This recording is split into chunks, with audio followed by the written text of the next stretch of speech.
Hello, and welcome to today's news discussion. I'm Sarah, and I'm joined by Sean. Hi, I'm Sean. Let's dive into the stories making headlines today. We're starting with the BBC News schedule.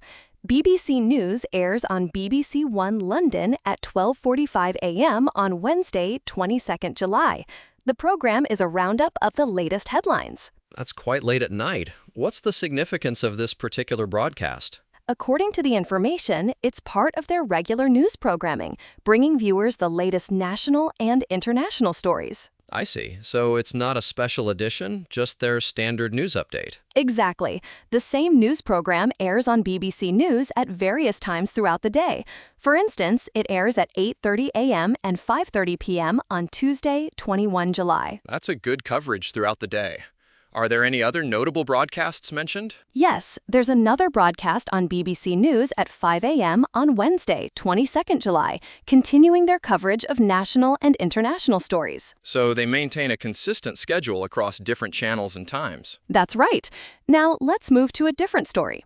The court heard that Anne Widdecombe was hit on the head with a hammer 21 times at her Devon home. That's a shocking and disturbing incident. What were the circumstances surrounding her death? According to the reports, Anne Widdecombe was found by her gardener lying face down on her kitchen floor.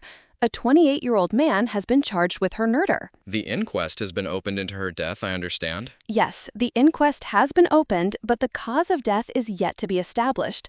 The court hearing revealed that she was struck 21 times with a hammer, as presented by the prosecutors. That's a horrific detail. Have there been any other developments in the case? The man charged with her murder has been remanded in custody. The prosecution's account of the events is quite detailed, indicating a violent attack. This incident is certainly tragic. I wonder if there's any connection between her public profile and the crime. While we can't speculate on motives, it's worth noting that Anne Widdecombe was a former Tory MP and MEP, so she had a significant public presence. That might have made her more visible to potential perpetrators. Let's see if there are any other related stories. Moving on to local news from Exeter, there's coverage of various stories, including crime, weather, and local events. Exeter News covers a wide range of topics, I see. Are there any specific stories related to the Anne Widdecombe case? Not directly, but Exeter is relatively close to Dartmoor, where Anne Widdecombe lived. The local news might provide more context or related stories in the coming days. That's true.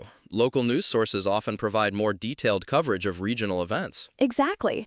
And there's also broader coverage of Devon news, including crime, transport, and weather updates. So there's a good mix of local news available for those in the Devon area. Yes, and the BBC also provides updates on Devon, covering various stories and events. It's good to see multiple sources covering the news from different angles. Absolutely.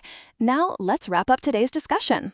We've covered the BBC news schedule, the Anne Widdecombe case, and some local news from Exeter and Devon. It's been a wide-ranging conversation. Thanks for joining me, Sarah. Thank you, Sean. That's all for today's episode. Goodbye. See you later.